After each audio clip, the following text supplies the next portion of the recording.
So I could really lose my job, y'all. What up, SFAM's boy Thurs Lynch. SFAM stand up, salute, stay focused and motivated. Get motivated up in this jank one time. So y'all, I came up here to rant just a tad about what I got going on in my new job, y'all. I've only been here for like 7 months, and I'm already hearing from higher ups because of this new upcoming field training exercise that we got coming up. It's a possibility, y'all, that I might actually lose my job. It's not an April Fool's joke. Today's April 1st, and this is not an April Fool's joke. I could lose my job from what we're hearing, from what I'm being told. All right, y'all, so we got this field training exercise that's coming up very, very soon. I don't know how us OCs, you know what I'm saying, I guess I will see, but for us to be in the field, which I'm hearing is like a first in like 5 years or something, that we've actually had a field training exercise where we have to go out, be in the elements, be out there in the field, sleeping in the tents, no showers, no nothing like that. This is like the first time in 5 years that we've done this, but it's kind of crazy because a part of this field training exercise is a written test, y'all. This test, I'm thinking, is gonna be like 40 questions on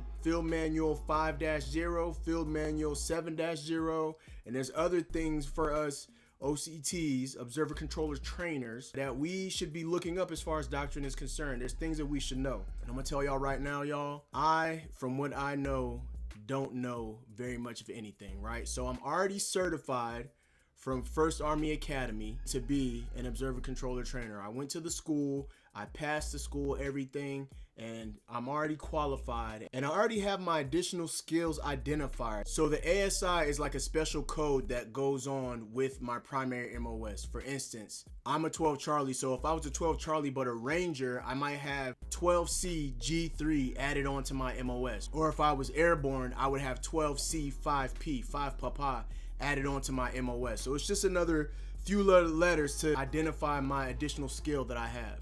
I could actually lose that. I already have my ASI. I don't know, it's crazy. We got this test that we have to take while we're in the field, which to me blows my mind anyway, because who does a multiple choice question test when you're in the field? Normally, I've been in field, all field training exercises I've been in, everything is physical and has to do either with your job or just some kind of Army basic knowledge and skill that we have. So we have to show how proficient we are on that. But we as OCs, there's field classes we're gonna have to attend. We're going to have to do certain things for these classes because we're gonna be taught how to do things. And then what we're gonna have to do, I'm pretty sure what I'm gonna be doing is watching how other OCs conduct AARs, and then I'm sure that we're gonna have to conduct an AAR also while we're out there. Y'all know me and the way my brain works. That's why I say I think and I'm pretty sure and stuff like that. But when I say I'm pretty sure that's what we're freaking doing. But yeah, so this field is gonna be, for me right now, it's just, it doesn't make sense. It's a little frustrating to me because I hear that we haven't done this in freaking forever before I've even got here, so I don't know why we're doing it now. And then the fact that I'm hearing that I could lose my position, my additional skill identifier, and just all of that in general, it's just crazy to think that. I wasn't certified here where I'm at. I was certified somewhere else with a higher echelon unit. So I'm trying to figure out how we're being told here. Our leadership here is saying that we can lose it. But that, I mean, it doesn't mean that we can't, but it's kind of like, can we really? Is that really true? Because our leadership here isn't the one that was in charge of saying, yes, we are actually OCs. We had to leave to go be certified at the bigger echelon that entails our unit. So I would think that they would be the ones who would tell us, no, you can't have this job anymore. Not to say that our commander or whoever here can't reach out to them and say, hey, we gave them this test. They should know all these questions and answers, and they don't know them. And we've tested them, you know, a couple times, and they don't know this stuff. They keep failing this stuff. At the same time, right? I feel like it can happen, but why? Why would it happen? The Army has spent all this money on me and my family to move here just for us to have a handwritten test, and they say, nope, you can't do it anymore. And then for people like me who I haven't even been here for a year and I'm being tested on this stuff, I haven't even been to one of my actual units to know what it actually is to do my job. I went with someone else, and when I went, we didn't go to an actual unit and watch them perform and have to give them an AAR. So to me, it's just kind of frustrating because It's not our fault, but I don't see very often a lot of OCs going to their partner units and doing what it is that they need to do. So with that being said, I mean, we have a lot of time on our hands to study and get to know what it is that we're doing, but it's all fundamentals and like doctrine stuff. And for me, if I don't actually do what I've learned, I'm not gonna retain it. And also at this, y'all, I'm not complaining, I'm just spitting out facts. I went to a study group, a study session, and when I go to this study session, we're being asked these questions and stuff. I just don't know. I don't know the answer to these questions. And I don't just sit around all day just reading. And who wants to just sit around all day reading? It doesn't really matter what we want to do, but what we should be doing. And if we're not going to our units to do what we know, we need to be reading up on this stuff that we don't know about our job. We should know that much.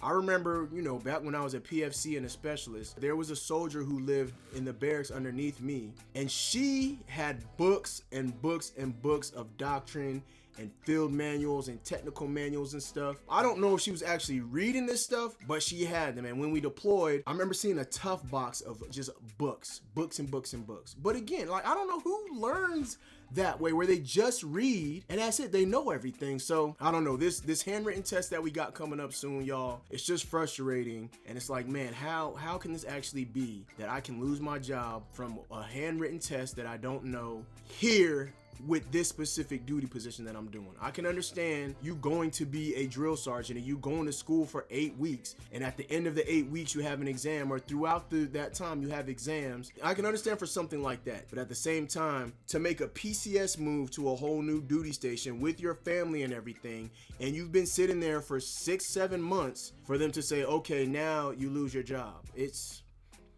I'm not saying I don't believe it, but to me, it's crazy that it can even go down that way. And maybe it can, maybe it can't, but I don't know. It's just frustrating, y'all. By the way, speaking of drill sergeant school, big shout out to one of my battle buddies, my homie, Drill Sergeant. I'm going to call him Drill Sergeant now, Drill Sergeant Willie. Sergeant Willie is going to the United States Army Drill Sergeant Academy. He said it! He's there now. He hit me up and he told me that my videos really helped him out. He's one of my battle buddies who works in the same, we call it a team shed. He works in the same office with me on the other side. He's there at the Drill Sergeant Academy. I hope he's doing good. He said my videos really helped him out on his way down. He had them on repeat, just watching him on DS Lynch YouTube page. Big shout out to him. I hope he does good while he's there. Hope he passes and everything, and I hope he's not too stressed out and nerve-wracked like I was when I freaking went. Big shout out to Drill Sergeant Candidate, Sergeant First Class Willie. Thank y'all for coming through, SFAM. I figured I'd come up here and give y'all a little insight on what I got coming up here in the next few weeks.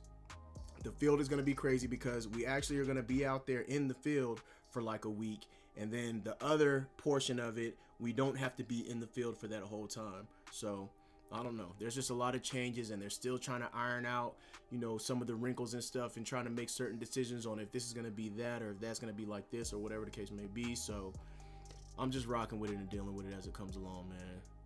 3.5 more years until retirement. 3.5 more years, y'all, and I'll be making my move. I love y'all to death. Maybe I'll try to get y'all some footage, maybe not, I don't know. We'll see.